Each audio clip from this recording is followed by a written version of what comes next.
नमोस्तु नमोस्तु नमोस्तु।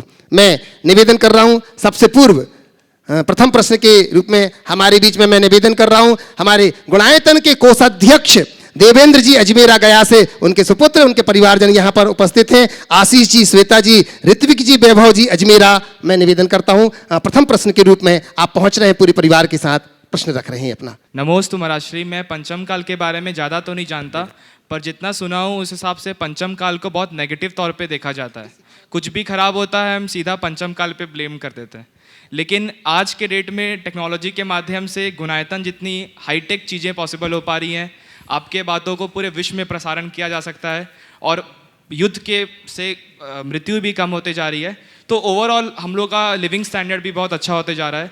तो मेरा प्रश्न ये है, शंका ये है कि क्या पंचम काल वाकई इतना बुरा है?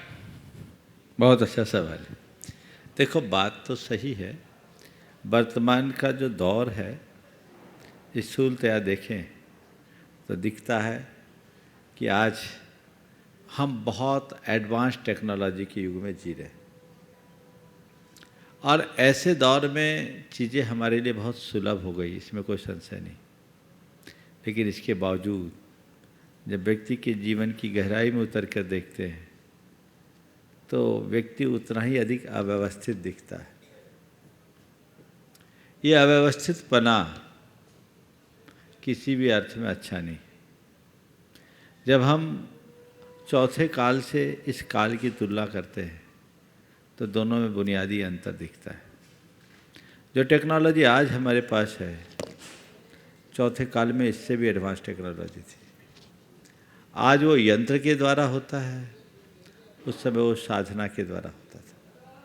हमारे यहाँ एक मनुष्यों की बहुत बड़ी पीढ़ी थी जिन्हें विद्याधर कहा जाता है। वो जन्मजात विद्याओं से जुड़े होते थे और वे अपनी साधना से विद्याओं को सिद्ध करते थे। तुम्हारी जानकारी के विषय में मैं बताऊं कि एक राजा था नल कुंवर, रावण के काल में। उसने अपने किले को अभेद्य बना रखा था। चारों ओर ऐसे रडार फिट कर रखे थे कि किसी का भी विमान किलित हो जाता था। समझ गए? पुष्पक विमान की कहानी तो सबने देखी है। तो ये आज कहना कि आज जो टेक्नोलॉजी है आज की ही देन है, ये पूरी तरह सही नहीं। टेक्नोलॉजी हमारे पास पहले भी थी, लेकिन पहले टेक्नोलॉजी एक साधन था। अब वो धीरे धीरे जीवन का अंग बनते जा रही है और साध्य बनते जा रही है। इसलिए मनुष्य के जीवन की दुविधाएं दिनों दिन बढ़ रही है। समझे? फिर दूसरी तरह आज दूसरी बात, जो आज इतनी प्राकृतिक आपदाएं आती है वो उस युग में नहीं आती थी। आज मनुष्यों की संख्या बढ़ रही है पर मनुष्यता दिनों दिन क्षीण हो रही है। ये भी हम सबके सामने एक ज्वलंत प्रश्न है। इसलिए देश काल की स्थिति को देखते हुए हमें इन सब चीज़ों पर विचार करना चाहिए। आज जितनी अराजकता है उतनी अतीत में नहीं थी। आज मनुष्य ने विध्वंस का सामान इकट्ठा कर लिया है। पूरा विश्व बारूद के ढेर पे बैठा है। अभी जिस तरह की वैश्विक स्थितियाँ बन रही है, अगर एक व्यक्ति के मन में फितूर आ जाए तो पूरी धरती को स्वाहा होने में एक पल का विलम्ब नहीं लगेगा। तो ये सब चीज़ें हैं जो इस काल की देन है। समझे? और ये एक ऐसा काल है जिसमें हम उत्कृष्ट साधना करने में सक्षम नहीं हैं। न हमारे शरीर में सत्व है, न वैसी सहन शक्ति है। अतीत में ये सब चीज़ें ज़्यादा थी। और जहाँ तक बात सही है, मृत्यु दर ठीक सुधरी है और ये अच्छी बात है। लेकिन इसके और विपरीत अगर हम दूसरी तरफ देखते हैं तो पाते हैं कि लोगों का सत्व कम हो रहा है। मैं कई बार महसूस करता हूँ कि आज के नई पीढ़ी के लोगों में बुजुर्गों की अपेक्षा सत्व कम है। उनका शरीर दिखता है पर जान नहीं है। ये काल का प्रभाव है। तो हमेशा देश काल की स्थितियाँ जो बनती है, बदलती है, होते रहती है। हाँ, लेकिन एक बात है, आज के इस काल को मैं पंचम काल के स्वर्ण काल के रूप में देखता हूँ। क्योंकि आज के इस काल में सब तरह की विपरीत परिस्थितियों के मध्य भी धर्म की अच्छी प्रभावना हो रही है। आज से 300-400 साल पहले का इतिहास जब हम पलट कर देखते हैं तो वह काल हमारे लिए बहुत बुरा काल था। उस काल में हमारे धर्म का ध्वंस हुआ, मंदिरों को तोड़ा गया। आज हम विद्यासागर के काल में जन्म लिए हैं, जिस काल में मंदिरों का निर्माण हो रहा है और धर्म की प्रभावना हो। तो मैं इसे कलयुग के स्वर्ण काल के रूप में देखता हूँ और ये अभी की जो स्थितियाँ हैं मैं समझता हूँ आने वाली कई पीढ़ियों के लिए वरदान बनेगी। बंधुओं, और है नमोस्तु महाराज श्री। मेरा प्रश्न ये है महाराज श्री कि डिलीट जितना जल्दी होता है डाउनलोड होने में उतना टाइम लगता है। डिलीट हाँ जितना जल्दी होता है डाउनलोड होने में उतना ही टाइम लगता है। सृजन करने में जितना टाइम लगता है विसर्जन बहुत आसानी से हो जाता है। इसी तरीके से महाराज जी पाप का कार्य बहुत जल्दी होता है और पुण्य का कार्य करने में बहुत समय लगता है, ऐसा क्यों? ये स्वाभाविक है, इसी का नाम सृजन है। जो सहज हो जाए वो सृजन नहीं, विनाश के लिए एक झटका। अपने जीवन में देखो, जब चढ़ना होता है तो एक एक कदम संभल करके रखना होता है, लेकिन नीचे गिरने के लिए तो बस लुढ़कना ही पर्याप्त है। तो हमेशा जो उत्कर्ष है, जो निर्माण है, वो श्रम साध्य, समय साध्य होता है। वस्तुतः सृजन में ही उपलब्धि है, विध्वंस में नहीं। जीने के लिए मनुष्य को पूरी सांसें खपानी होती है, मरने में तो एक पल ही है। तो हम उन चीज़ों को समझते हुए चले, ये प्रकृति का नियम है।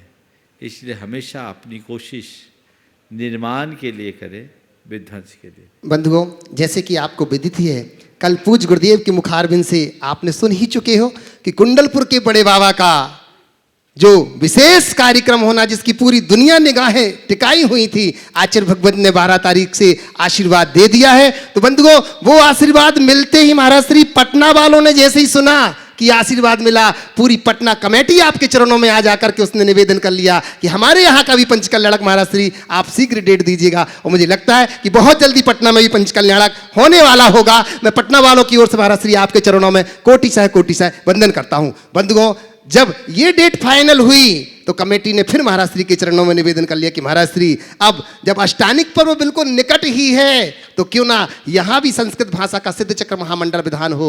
और पूज्य गुरुदेव ने आशीर्वाद दे दिया। जैसे कि आपको मैंने सूचना दी थी, हमारे पास लगभग 8 नाम आ चुके हैं बंधुओं, और भी नाम आते जा रहे हैं। मंडल बहुत सीमित रहेंगे इस बार। मैं आपसे निवेदन करना चाहूंगा, इस विधान में आप जरूर शामिल होंगे। मात्र 5 लाख रुपए की राशि के माध्यम से लगभग 10 से 12 लोगों की आपकी पूरी रहने की संपूर्ण व्यवस्थाएं हमारा गुणायतन परिवार बड़े अच्छे से आपको देगा, जिसमें आप यहां रह करके सारे टेंशन मुक्त होकर के आप यहां सिर्फ और सिर्फ विधान करके धर्मार्जन करेंगे। आप लोग अपने नाम जो पहले देगा वो पहले पाएगा, उन्हें सौभाग्य मिलेगा। मैं ऑनलाइन प्रश्न के माध्यम से महाराज श्री चरणों में वंदन करते हुए कह रहा हूं। प्रवीण सिंह जी गड़ाकोटा जिला सागर से नमोस्तु करते हुए कह रहे हैं कि कहा गया है कि सबसे उच्च कोटि की सेवा ऐसे व्यक्ति की मदद है जो हमें धन्यवाद कहने में भी असमर्थ हो। तो हे गुरुवर, हम अपने जीवन में ऐसी निस्वार्थ सेवा का मानस कैसे दृढ़ कर सकें, कृपया हमें मोटिवेट करें। बहुत अच्छी बात कही। सबसे उच्च कोटि की सेवा उस स्थिति में है जब हम ऐसे व्यक्ति की सेवा करें जो हमें धन्यवाद कहने में भी असमर्थ हो। दरअसल पीड़ित की सहायता करना हमारा धर्म है, और जो ज़्यादा पीड़ित है उसे हमें उतनी प्राथमिकता से संभालना चाहिए, सेवा करनी चाहिए। पर इस प्रकार की सेवा की भावना हृदय में तभी उमड़ सकती है जब हमारे हृदय में संवेदनशीलता हो। हम अपने हृदय में संवेदनशीलता को विकसित करें ताकि अपने जीवन में इस तरह की सेवा को चरितार्थ कर सके। श्रीमती लक्ष्मी जी महिला परिषद प्रांतीय प्रभारी कटनी से नमोस्त निवेदित करती हुई कह रही महाराज श्री, गुरुवर एक युक्ति ऐसी पड़ी है, ओम, जिंदगी में 2 दोस्त ऐसे होने चाहिए। एक तो कृष्ण के समान जो लड़े ना फिर भी जीत को पक्की कर दे, और दूसरा कर्ण के समान कि हार सामने हो फिर भी साथ ना छोड़े। तो महाराज श्री ऐसे मित्रों का चयन हम कैसे करें? बहुत अच्छी बात कही है जिसने भी बात कही। दोनों जीवन में दो तरह के मित्र होने चाहिए, कृष्ण की तरह और कर्ण की तरह। लड़े बिना लड़े जीत पक्की करने वाला भी, और हार सामने हो तो भी साथ न छोड़ने वाला भी। दरअसल मित्र तो वही होता है, पर ये सब तब होगा जब हमारी मित्रता महज औपचारिक नहीं होगी, आंतरिक होगी। हमारे यहाँ एक बहुत पुरानी कहावत है, बंधु वही जो विपद में साथी, जो दुख की घड़ी में साथ दे, सच्चे अर्थों में बंधु वही है।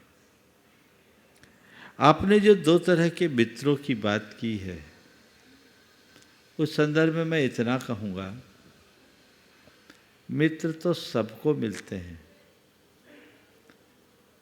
पर हम चुनते किसे हैं, महत्वपूर्ण ये होता है। श्री कृष्ण का नाता कौरवों पांडवों दोनों से था।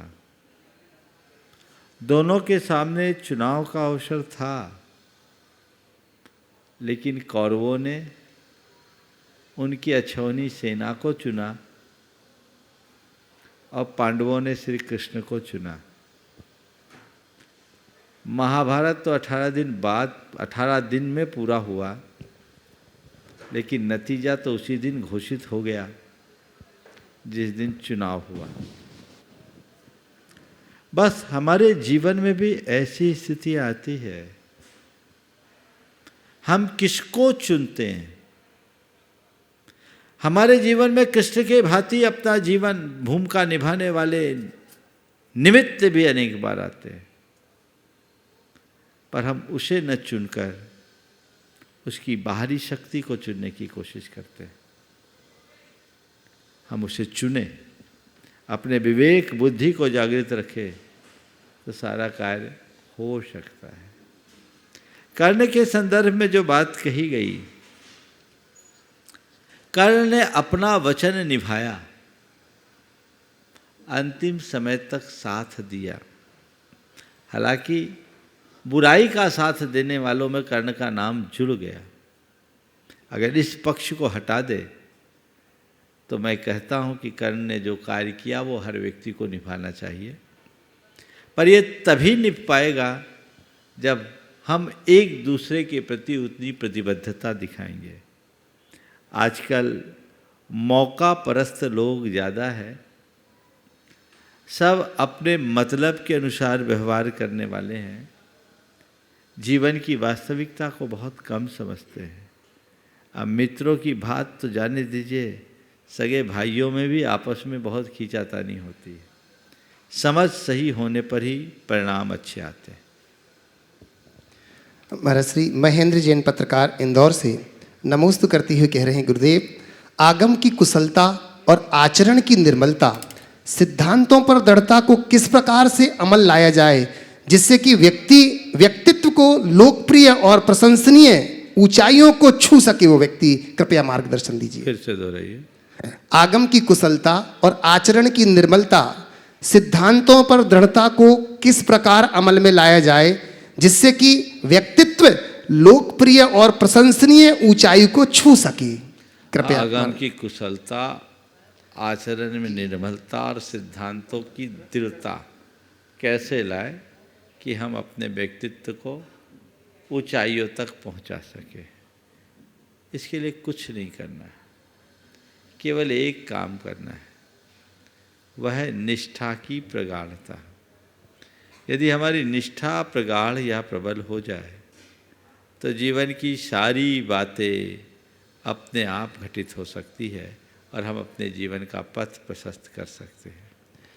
निष्ठा के अभाव में आगम का ज्ञान हमारे लिए कल्याण नहीं कर पाता। जब तक हमारी निष्ठा सच्ची नहीं होती तब तक हम अपने आचरण में भी निर्मलता नहीं ला पाते, और जिसकी निष्ठा कमज़ोर है उसका कोई सिद्धांत ही नहीं रहता तो दृढ़ता की बात क्या है। तो सबसे पहली आवश्यकता अपनी निष्ठा को प्रबल और प्रगाढ़ बनाने की है। जब निष्ठा गहरी होगी तभी हमारे जीवन का पथ प्रशस्त हो सकेगा। राजेश जैन आरआई गोपालगंज सागर से नमोस्तु करते हुए कह रहे हैं महाराज श्री, व्यक्ति के जीवन में दो महत्वपूर्ण बिंदु हैं, महत्वाकांक्षा और संतोष। महत्वाकांक्षा पूरी होने से परिणामों में सफलता और शांति मिलती है, जबकि संतोष परिश्रम और सफलता की यात्रा में बाधा है, ऐसे आम धारणा है। यह दोनों एक साथ प्राप्त करने के लिए क्या उपक्रम किया जाए? बहुत अच्छा वाक्य कहा है। महत्वाकांक्षा और संतोष की व्याख्या अपने तरीके से की गई। प्रश्नकार ने बहुत अच्छे से बात रखते हुए लिखा है कि महत्वाकांक्षा मनुष्य को परिश्रमशील बनाकर सफलता की ओर बढ़ाता है, जबकि संतोष अपनाने से मनुष्य का परिश्रम रुकता है और उसकी प्रगति अवरुद्ध होती है। मैं समझता हूँ अगर इनका सही अर्थ समझा जाए तो ये दोनों वाक्य सतही प्रतीत होते हैं। मैं महत्वाकांक्षा को दो रूप में लेता हूँ और संतोष के भी असली स्वरूप को आपके सामने रखना चाहता हूँ। महत्वाकांक्षा मनुष्य के जीवन की प्रगति का आधार भी है, तो महत्वाकांक्षा मनुष्य के जीवन की एक मृग मरीचिका भी। हम प्रगति करें, आगे बढ़े, चले, दौड़े, पर अंधी दौड़ से बचे, मृग मरीचिका से बचे। जब तक किसी के हृदय में कुछ पाने की ललक नहीं होती, तब तक वह कुछ हासिल भी नहीं कर सकता, ये सत्य है। लेकिन जमीनी धरातल को समझते हुए ही छलांग लगानी चाहिए। जो धरातल को भूलकर लंबी छलांग लगाते हैं, उनकी कमर टूटती है। ये बात कभी नहीं सोचना चाहिए, भूलना चाहिए। महत्वाकांक्षा होना और कुंठित महत्वाकांक्षा होना, इन दोनों में बुनियादी अंतर है।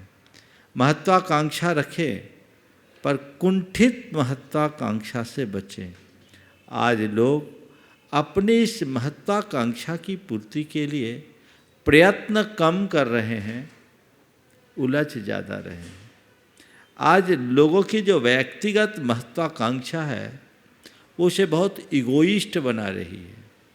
ये नकारात्मक महत्वाकांक्षा है। दो तरह के लोग होते हैं, एक वे जो महत्वाकांक्षा से प्रेरित होकर स्वयं को प्रगतिशील बनाते हैं, और दूसरे वे जो केवल अपनी महत्वाकांक्षा की पुष्टि में अपने अभिमान को पुष्ट करना चाहते हैं। एक वे जो सबसे महत्ता पाना चाहते हैं, और एक वे जो स्वयं को महान उद्देश्य के प्रति समर्पित करते हैं। जो महत्ता पाने की कोशिश में रहते हैं वे कुछ भी हासिल नहीं कर पाते हैं, और जो स्वयं को महान उद्देश्यों की पूर्ति में समर्पित करते हैं वे सब कुछ हासिल कर लेते हैं। इसलिए मैं सभी से कहूँगा, महान बनने का प्रयास करो, महत्ता पाने की चाह मत रखो, तब हम अपने जीवन को आगे बढ़ाएंगे। ये कुंठित महत्वाकांक्षा है जो मनुष्य को उलझाती है। अब रहा सवाल संतोष का। संतोष का मायना ये नहीं कि कुछ भी उपक्रम मत करो। संतोष का सच्चा अर्थ है, अगर व्यवहारिक जीवन में लेना है, कर्म करो, परिणाम पर संतोष रखो। इस वाक्य को अपने जीवन का मंत्र बना लो। मेरे हाथ में प्रयास है, परिणाम नहीं। प्रयास मुझे करना है, परिणाम जो मिले उस पर मुझे संतोष रखना है। संतोष रखने का ये तात्पर्य कभी मत समझना कि कुछ करो ही मत। संतोषी होने का मतलब निरुद्यमी नहीं होना। संतोषी होने का मतलब निरुद्विग्न बनना, उद्विग्न नहीं होना। अर्थात मन में आकुलता मत लाओ, आकुल व्याकुल मत हो। आज थोड़ा सा भी कुछ अप डाउन होता, हाय तौबा मचाना शुरू कर देते हैं। ये मनुष्य की प्रगति में बाधा। ऐसा व्यक्ति कभी आगे नहीं बढ़ सकता, किसी भी लक्ष्य को हासिल नहीं कर सकता। असंतोष मनुष्य के जीवन का एक ऐसा मानसिक ज्वर है जो उसकी सारी क्षमताओं को भस्म कर देता है। इसलिए वो असंतुष्टि उत्पन्न करेगा। इसलिए प्रगतिशील बनो, सतत प्रयास करो पर अभिमानी मत बनो। प्रयास करो, परिणाम को सहज रूप से स्वीकार करो। मनोज जी, बबीता जी जैन गोलाघाट आसाम से अपना प्रश्न लेकर के यहाँ पर पहुँच रहे हैं। तब तक बंधुओं, हमने जैसे कि आपसे कहा था कि आज अनेक लोगों ने गुणायतन से जुड़ने का जो अपना भाव बनाया है, मैं निर्वाण निधि के रूप में जो आज गुणायतन से जुड़े हैं, ऐसे श्री प्रमोद कुमार जी जैन, श्रीमती प्रमला जी जैन, पंकज जी, ऋषु जी जैन, सपना जैन हैदराबाद से, और श्रीमती कमलेश जी जैन, विपिन जी जैन फिरोजाबाद से। वहीं बंधुओं, जो आज निर्वाण सारथी के रूप में गुणायतन से जुड़े हुए हैं, मैं निवेदन करूंगा वो यहाँ पर उपस्थित हैं, वो आएँ और गुणायतन परिवार उनका अभिनंदन करता है। निर्वाण सारथी के रूप में जो जुड़े हैं, ऐसे श्रीमान सुरेंद्र कुमार जी जैन, तरुण जी जैन, रोहिणी दिल्ली से हमारे बीच में हैं। बड़े सम्मान के साथ मैं उन्हें यहाँ पर बुलाता हूँ, कृपया वो यहाँ आएँ और इनका अभिनंदन करने के लिए मैं निवेदन करूंगा। हमारे कोषाध्यक्ष NL जैन साहब यहाँ पर उपस्थित हैं। मैं साथ ही साथ निवेदन करता हूँ डब्बू जी कासलीवाल भी यहाँ पर उपस्थित है। मैं निवेदन करता हूँ कि आएँ और हमारे नए निर्वाण सारथी का अभिनंदन करेंगे। महाराज श्री के चरणों में वंदन करते हुए वो आशीष पा रहे हैं। साथ ही साथ बंधुओं, जो सूत्रधार के रूप में जुड़े हुए हैं, डॉक्टर इंद्र कुमार जी जैन, श्रीमती मालती जैन, अनुपमा जी, डॉक्टर राजीव जी, श्वेता जी, अमित जी जैन, डॉक्टर अमेय जी, श्लेषा जी, अथर्वा जी जैन, विदिशा से बंधुओं जोरदार ताली बजा करके, एक ही घर में चार डॉक्टर हैं बंधुओं, जोरदार ताली बजा करके इनके लिए हम अभिनंदन करते हैं जो सूत्रधार के रूप में गुणायतन परिवार से जुड़े हुए हैं। जोरदार ताली बजा करके पुनः बड़े सम्मान के साथ आवाज दे रहा हूं। आपको विदित है कि पूर्व से आपने कई बार देखा होगा, एक नाम कई बार आपने सुना होगा, मुकेश जी, कीर्ति मेट्रो दिल्ली। आज कीर्ति जी यहां पर उपस्थित है बंधुओं।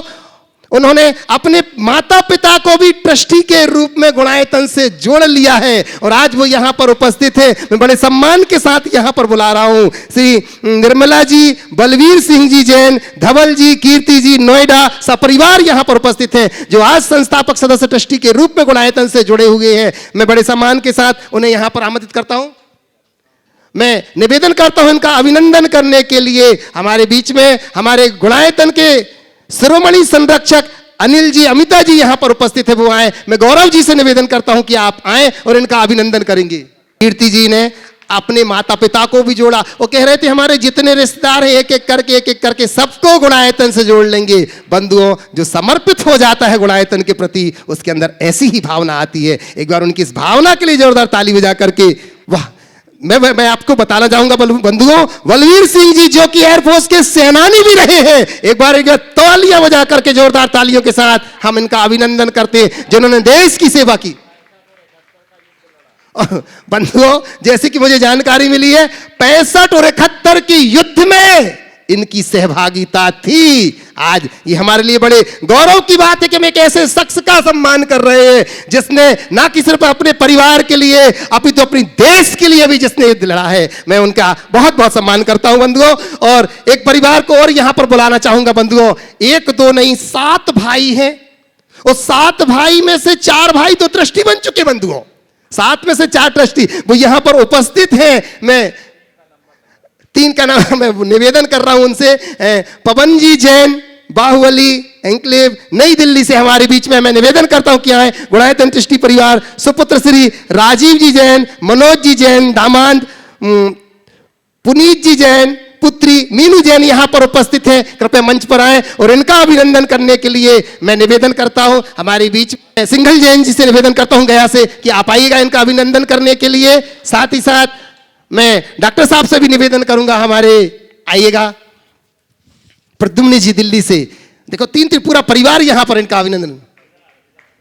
मैं साथ ही साथ प्रदीप जी, रचना जी चौथे भाई, मैं उनसे भी निवेदन करता हूं कि आप यहां पर पहुंचिएगा। श्रीमान अनिल कुमार जी जैन, रामप्रस्थ दिल्ली से भी यहां पर उपस्थित हैं। मैं निवेदन कर रहा हूं इन सबसे, कैसा शुभ दिन है कि देखो अलग अलग रह करके व्यापार अलग अलग कर रहे हैं, तो अलग अलग रूप से गुणायतन से जुड़ने का इन्होंने भाव बना लिया है और एक ही पद को सबने पाया है। वो बंधुओं लीजिए जोरदार तालियों के साथ। और ये ही लोग महाराज श्री प्रश्न भी करना चाहेंगे, इनका नाम भी है। पहले मैंने जिनका नाम लिया था, सबसे पहले मनोज जी, बबीता जी वो प्रश्न रखें और इसके बाद क्रम से मनोज जी, बबीता जी गोलाकोट आसाम से, गोलाघाट आसाम से। नमोस्तु महाराज। नमोस्तु महाराज जी, नमोस्तु महाराज जी, नमोस्तु महाराज जी। मैं गोलाघाट से, आसाम से, मैं महाराज जी से प्रश्न करना चाहूँगा कि हमारे गोलाघाट में जो जैन मंदिर है वहाँ पर जैसे मूल नायक पारसनाथ भगवान की प्रतिमा है, नेमिनाथ भगवान की है, महावीर भगवान की है। हम जो रोज़ उनका प्रक्षाल करते हैं वे प्रथम सूखे कपड़े से करते हैं, बाद में गीले कपड़े से करते हैं, फिर सूखे कपड़े से करते हैं।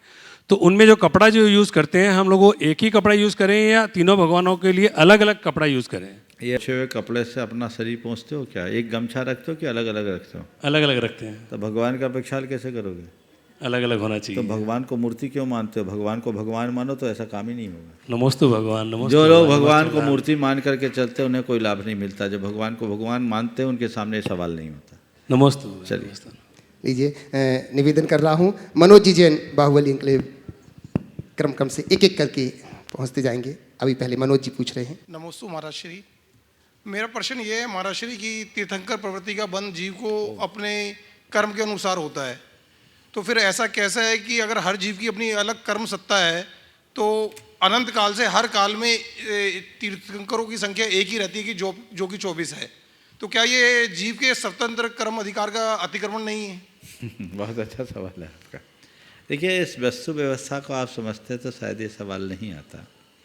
तीर्थंकरत्व जीवन का चरमोत्कृष्ट विकास है। अगर कोई व्यक्ति, जैसे आपकी भाषा में मैं आपको उत्तर देना चाहूँगा कि कोई व्यक्ति किसी कॉन्टेस्ट में जाता है जिसमें एक ही व्यक्ति का सिलेक्शन होना है, उसमें भाग लेने वाले बहुत सारे प्रतिभागी हों, एक व्यक्ति अगर उसमें सफल हो रहा है तो वो खुद के बल पर सफल हो रहा है कि बाकियों का हक छीन रहा है? अपने बल पे सफल हो रहा है। समझ रहे बात को? हाँ जी। लोक में तीर्थंकर हर काल चक्र में 24 होते हैं। हाँ जी। और 24 वो ही होंगे जिनकी आत्मा में इतनी उत्कृष्टता हो। तो जिसके जीवन का इतना उत्कर्ष हो गया वो सफल है, जिनका उत्कर्ष नहीं हुआ वो विफल। तो उसमें उन्होंने किसी का हक कहाँ छीना? तुम्हारे लिए भी तो रास्ता खुला है, मेहनत तो करो। ये दुर्लभ है। तीर्थंकरों के तीर्थंकरत्व को देखने की जगह उनके अतीत के 10 भवों की साधना को देखो, जहां वो बिना रुके केवल चले हैं और चलते चले हैं। समझ गए? तीर्थंकर चलते नहीं हैं, वे चले हैं, इतना चले कि चलते चलते खुद राह बने। समझ गए? 10 भव की साधना, हर तीर्थंकर के अतीत को पलट कर देखो तो उन 10 भवों की साधना उनकी आत्मा की पात्रता को इतना प्रखर बनाती है। तुम भी बना सकते हो। उन्होंने ये तो नहीं कहा कि हमारी ही बपौती है। ये जैन धर्मी है जो इस बात का खुले तौर पर उद्घोष करता है कि हर आत्मा ही परमात्मा, अप्पा सो परमप्पा, और साधारण प्राणी भी परमेश्वर बन सकता है। समझ गए? तो तीर्थंकर है, तीर्थंकरत्व भले 24 को मिलता है। एक बात और बोल रहा हूं, मुक्ति तो अनंतों को मिल चुकी, उसमें सबका नंबर आ सकता है। सामान्य मुक्त आत्माओं में और तीर्थंकरों में यही अंतर है कि तीर्थंकर तीर्थ के प्रवर्तक है। वे धर्म तीर्थ का प्रवर्तन करते हैं, चतुर्विध संघ की स्थापना करते हैं, बाकी नहीं करते। और तीर्थ का मतलब जानते क्या होता है? तीर्थ शब्द का शाब्दिक अर्थ है घाट, सेतु या पुल। नदी के किनारे जो घाट होता है जिसके माध्यम से इस पार से उस पार जाया जाता है। और घाट कब बनाया जाता है? जब डैमेज हो जाए। जब घाट दुरुस्त हो तो घाट बनाने की जरूरत नहीं। तो जब जब घाट दुरुस्त डैमेज होता है, एक महान आत्मा उत्पन्न होती, उस घाट को मजबूत कर देती, तो पीढ़ियाँ उसको चलते रहती। अभी हमारा घाट धर्म का ठीक बना हुआ है, हमारी नैया इस पार से उस पार जा रही है। जब ध्वस्त होगा कोई महान विभूति आएगी, और वो उस घाट को बना देगी, हम इस पार से उस पार चले जाएंगे और हम उनको तीर्थंकर के नाम से पूजेंगे। समझ गए? जब व्यवस्थित है तो घाट को बनाने की जरूरत क्या है? जब तीर्थ का विच्छेद होता है तभी तीर्थंकर आते हैं। समझ गए? जब तीर्थ चल रहा है तीर्थंकर की जरूरत ही नहीं। पर मुक्ति का मार्ग तो सबके लिए खुला है, इसलिए अपने जीवन का चरम और परम विकास करने के लिए हमें सतत सचेष्ट रहना चाहिए। नमस्ते महाराज। सतीश जी जैन और इसी के बाद मीनू जी जैन निवेदन करूंगा। महाराज श्री नमोस्तु नमोस्तु नमोस्तु। महाराज श्री, मेरा स्वाध्याय में मन नहीं लगता, स्वाध्याय करना चाहता हूँ लेकिन मन नहीं लगता, मेरा मार्गदर्शन करें। काय में मन लगता है? प्रवचन सुनने में मन लगता है? हाँ हाँ जी। वो बोल रहे हैं टीवी देखने में लगता है। देखो, टीवी में महाराजों को देखने लगो तो अपने आप ठीक हो जाए। समझ गए? रुचि जगानी पड़ेगी आपको। अगर स्वाध्याय में मन नहीं लगता, प्रवचन में मन लगता, प्रवचन में मन लगाओ। प्रवचन में मन नहीं लगता, पूजन में मन लगता, पूजन में मन लगाओ। अब कहीं मन नहीं लगता तो हम क्या करें? मन को लगाना पड़ता है, मन लगता नहीं, लक्ष्य बनाना पड़ता है, तब कहीं जाकर मन लगता है। समझ गए ना? तो लक्ष्य बनाएं, पुरुषार्थ जगाएं, जिससे हमारा मन लग सके और हम अपने जीवन को आगे बढ़ाने में समर्थ हो सके। मीनू जी जैन, विवेक विहार, महाराज, दिल्ली से। महाराज जी के चरणों में 3 बार नमोस्तु।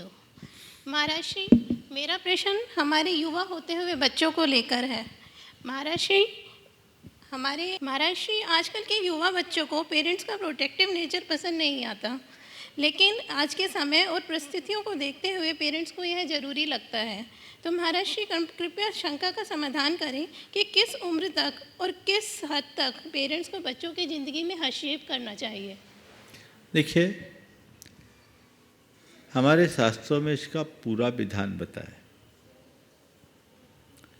और कहा गया है कि नींव को मजबूत बना लो, इमारत बुलंद रहेगी। मतलब पेट से ही बच्चों में संस्कार गढ़ना शुरू करो। 9 माह तक जब बच्चा पेट में हो, नियमित भावना योग करे। 9 मिनट का भावना योग और अपने आचार व्यवहार को संस्कारित करे, गर्भ संस्कार कराएं। मैं नीचे से बात कर रहा हूँ, आपने तो प्रश्न बड़ों के लिए पूछा, लेकिन मैं चाहता हूँ कि फाउंडेशन मजबूत करूँ ताकि आने वाली पीढ़ियों में ये सब चीज़ दिख सके। पेट के संस्कार जीवन के आखिरी सांस तक काम में आते हैं। अभिमन्यु का उदाहरण हम सबके सामने है। गर्भ से बच्चे में संस्कार डालें,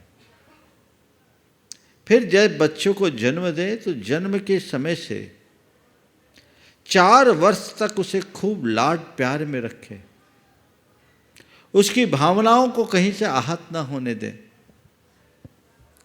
पर इस अवधि में उसके हृदय में संस्कारों का बीजारोपण भी करें।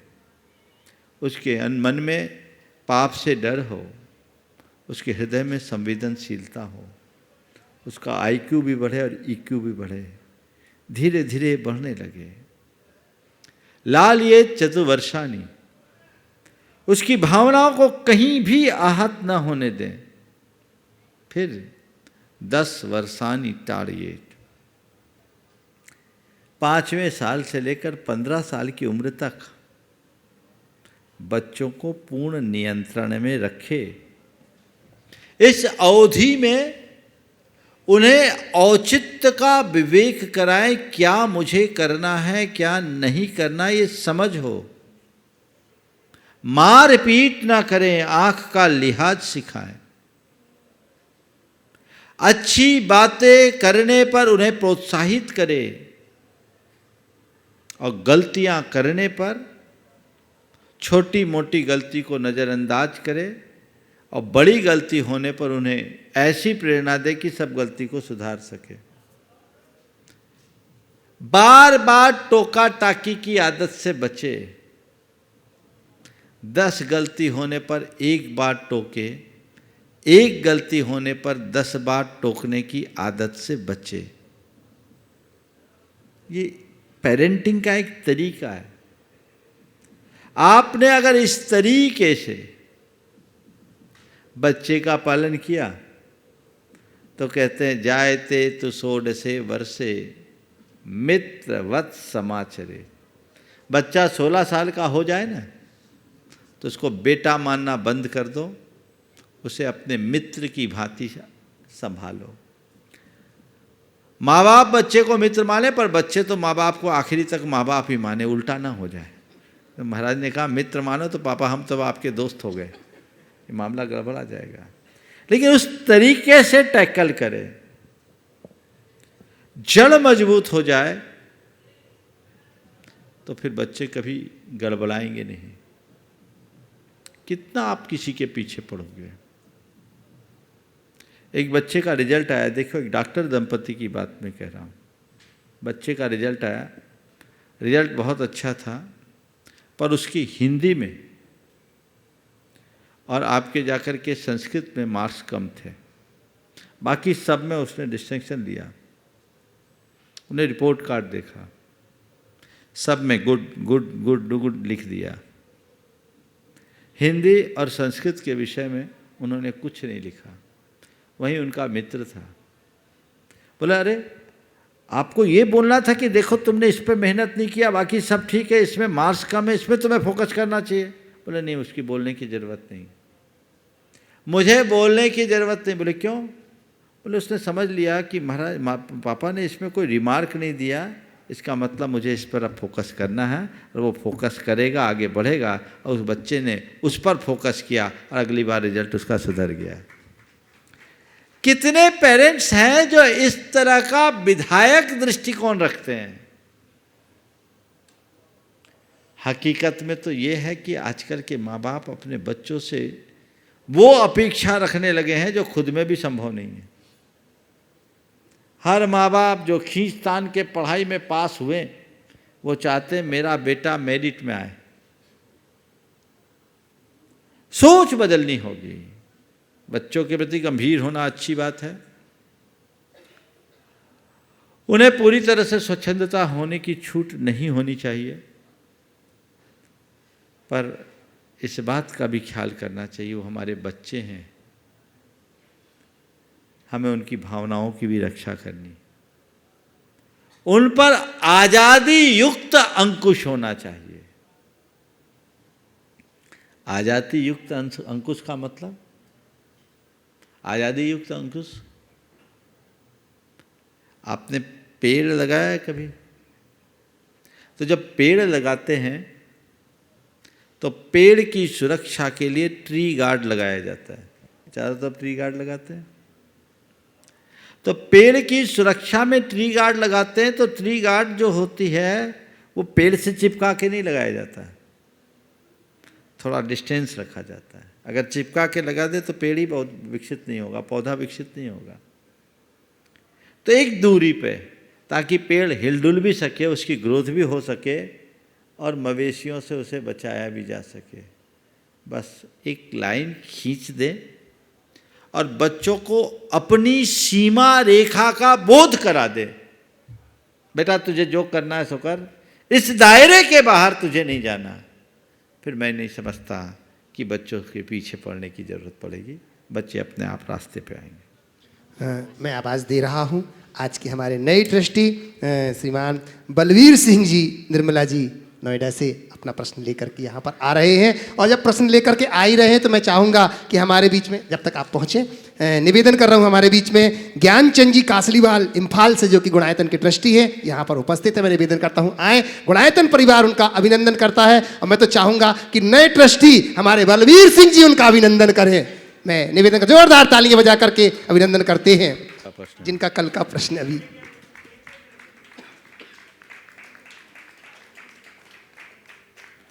ओ बहुत बढ़िया।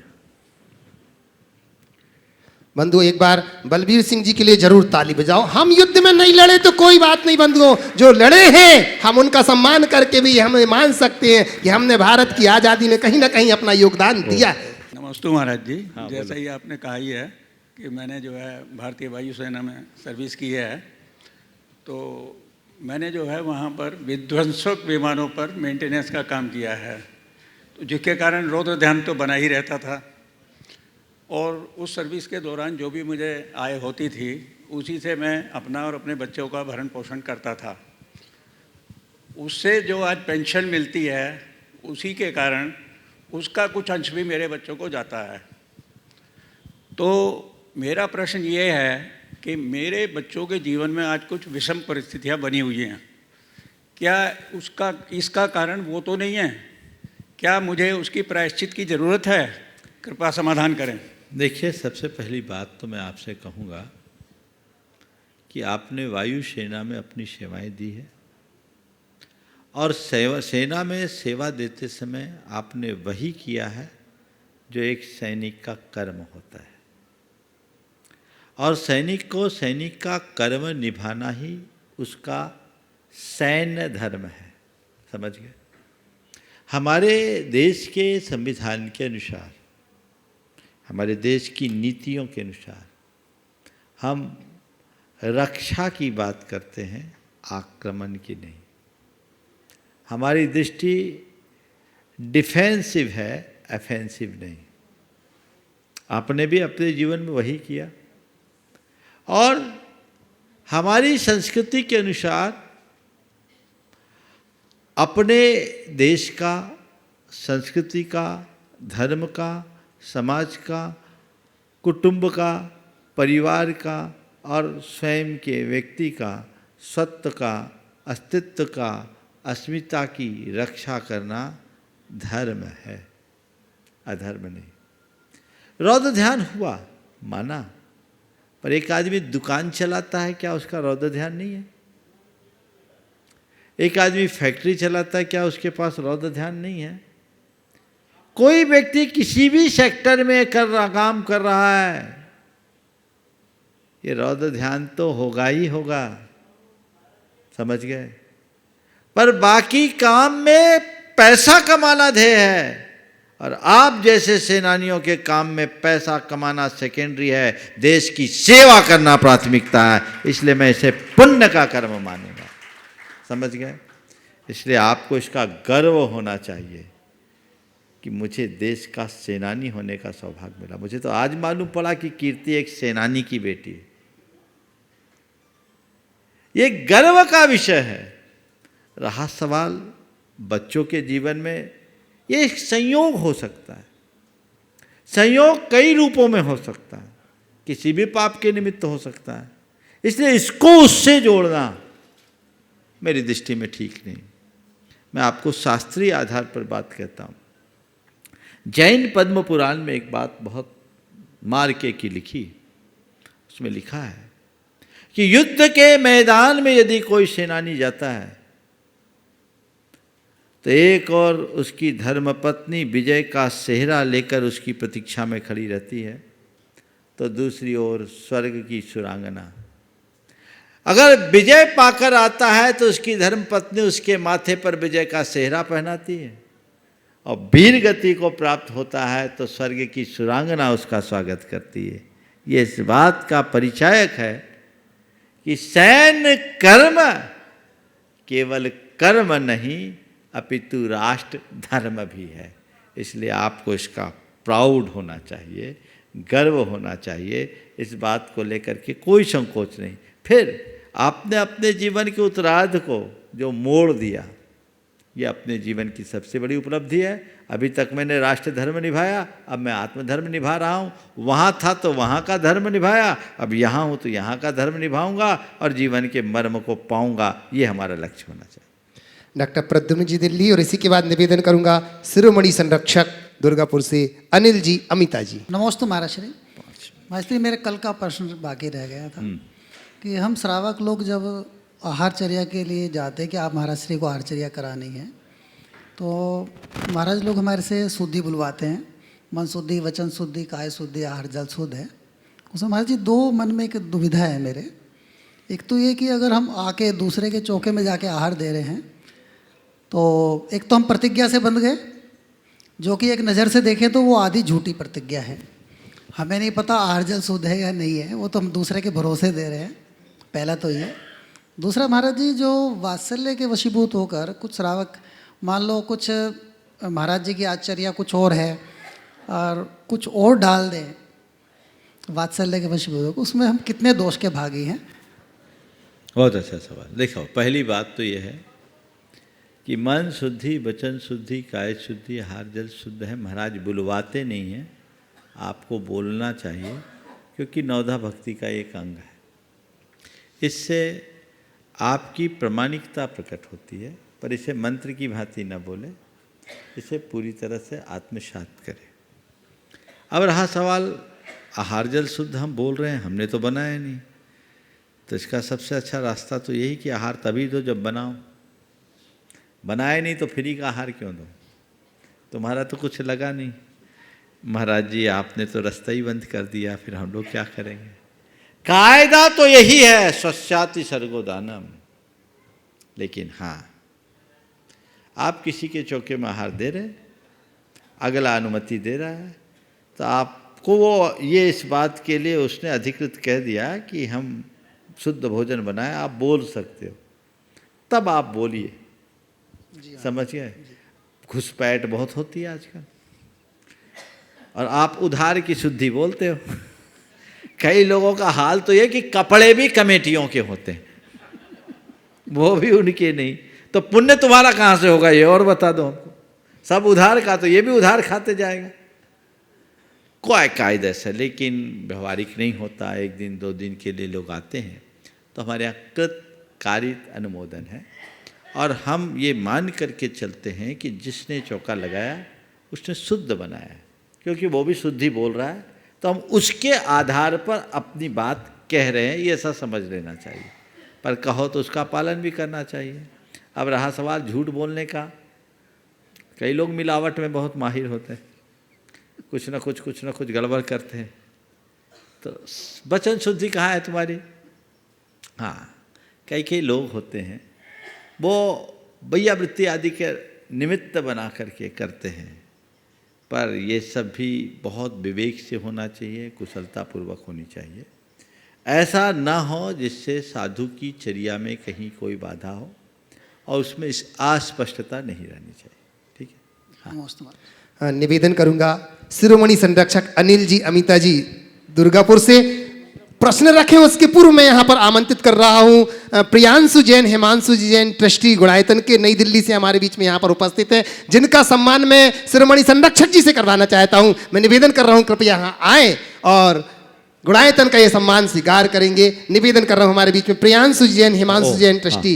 जब तक अनिल जी प्रश्न पूछें, और एक बात मैं अनिल जी का नंबर आया उससे पहले कहूँ, अभी जैसा आप सबको सूचना दी गई, कुंडलपुर का महामहोत्सव आगामी 12 फरवरी से होने जा रहा है। कल तो मैंने कहा था कि सुगबुगाहट है, लेकिन वो यथार्थ था, और हमारे गुरुदेव एक बार जो बोल देते हैं वो बोल देते हैं। आप सोच लीजिए कितना बड़ा निर्णय, और इतना बड़े आयोजन में जिसमें पूरे विश्व की निगाहें हैं, बिना किसी तैयारी के इस आयोजन के लिए 5 दिन का अवसर। लेकिन क्या बताएं, पंच कल्याणक के लिए 5 दिन भी बहुत होते हैं। पूरी कमेटी पूर्ण मुस्तैदी के साथ, ऊर्जा और उत्साह के साथ इस आयोजन को सानंद संपन्न करने के विचार से लगी हुई है, और वो कह रही है कि ये आयोजन बड़े बाबा का है, सबको अपनी सहभागिता देनी चाहिए। तो मैं भी चाहूँगा इस बड़े बाबा के भव्य आयोजन में सब लोग सम्मिलित हो। व्यवस्थाएं जैसी होगी 1-2 दिन में आप लोगों के बीच आ ही जाएगी। इतनी अल्पावधि में इतना बड़ा आयोजन एक बड़ा चुनौतीपूर्ण कार्य है, जिसे आचार्य महाराज के आशीर्वाद से निश्चित सफलता मिलेगी, इसमें कोई संशय नहीं है। ये सफलता मिलेगी ही मिलेगी। साथ ही जैसा अभी आपको बताया गया कि आगामी अष्टानिका में सिद्ध चक्र महामंडल विधान का आयोजन है।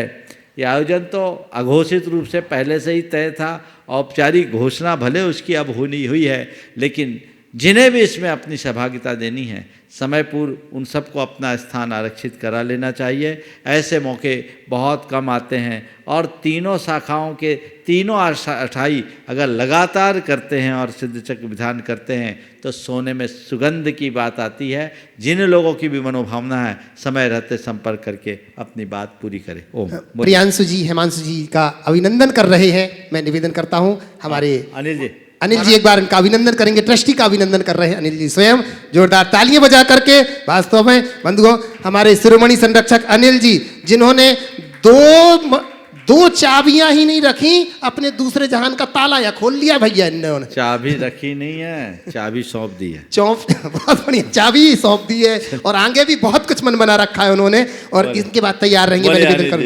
महाराज श्री नमोस्तु नमोस्तु नमोस्तु। आचार्य श्री जी के प्रवचन में एक बार कहा था कि आज पाप का प्रचलन तो नहीं बल्कि पाद का प्रचलन हो रहा है, इसका हमारे जीवन में क्या तात्पर्य है? आज पाप का प्रक्षालन नहीं, पाद का प्रक्षालन हो रहा है। बहुत सही बात कह रहे हैं कि तुम गुरुओं के संपर्क में आ रहे हो, उनके पाँव तो पखार रहे हो पर अपने पाप को नहीं धो रहे हो। गुरु चरणों में आओ, केवल गुरुओं की जय जयकार न करो, अपने जीवन का उद्धार करने का रास्ता प्रशस्त करो। ओम नमस्ते। गौरव जी दिल्ली, और निवेदन करूंगा वीरेंद्र जी सूर्यनगर से। गौरव आखिरी। नमोस्तु गुरुदेव, नमोस्तु नमोस्तु नमोस्तु। हे गुरुदेव, वर्तमान में लोग बातों को तो पकड़ के रखते हैं और साथ छोड़ देते हैं। होना जबकि ये चाहिए कि लोग बातों को तो छोड़ दें और हाथ पकड़ के रखें। तो महाराज जी, इसके लिए हम कैसे क्या करें? बातों को पकड़ते साथ छोड़ते हैं, जबकि हाथ पकड़ना चाहिए, बात छोड़नी चाहिए। यही तो हमारी सबसे बड़ी कमजोरी है और ये एक प्रकार के जीवन की बहुत बड़ी दुर्बलता और नकारात्मकता है। हमें इसे दूर करना चाहिए, उन्हीं बातों को पकड़ना चाहिए जो हमारे जीवन की प्रगति का आधार हो। ऐसी बातों से अपने आप को बचा के रखना चाहिए जो हमारे मन को तोड़ दे। आइए। हाँ, कल्पना और दीपिका पथरिया। हो गया, ये आप हो गया आखिरी। हाँ। गुरुवर के चरणों में मेरा बारंबार नमोस्तु नमोस्तु नमोस्तु। गुरुवर, मेरे मन में एक शंका है कि कुछ लोग अपना मकान का या दुकान का कोई मुहूर्त इत्यादि करते हैं तो उसमें प्रथम भोजन के लिए 5 या 7 लोगों को बुलाते हैं, जो कि मेरे हिसाब से, जो मुझे लगता है कि वो एक मिथ्यात्व है कि वे पहले उन्हें जमाते हैं, तो एक पंडितों को जैसे जमाते हैं उस तरह वो जैन श्रावकों को बुलाते हैं। तो मैं उनमें नहीं जाता हूँ, तो क्या मैं वो सही करता हूँ? देखिए, ऐसा है, गृह प्रवेश आदि में अगर कोई किसी को बुलाता है और जिमाता है और उसके पीछे यदि ये भावना है कि मेरे घर से अतिथि का सत्कार हमेशा होते रहे, इसलिए मैं पहले अतिथि को जिमा करके खुद जिमूँ, तो ये हमारी एक बड़ी सांस्कृतिक प्रेरणा है। और अन्य किसी अंधविश्वास से भर करके करते हैं तो उचित नहीं। मेरे ख्याल में हमारे यहाँ अगर ये परंपरा है तो केवल इसीलिए कि हम अपने से पहले अतिथि का ख्याल रखें। हम बाद में खाएंगे, अतिथि को पहले बुलाएंगे। अगर इस भाव से कोई बुलाता है तो कोई दोष समझ में नहीं आता। चलिए, इस प्रकार आज के सत्य को परम पूज्य गुरुदेव के चरणों में नमन अर्पित करते हुए यहीं पर विराम। बोलिए परम पूज्य आचार्य गुरुवर श्री विद्यासागर जी महाराज की।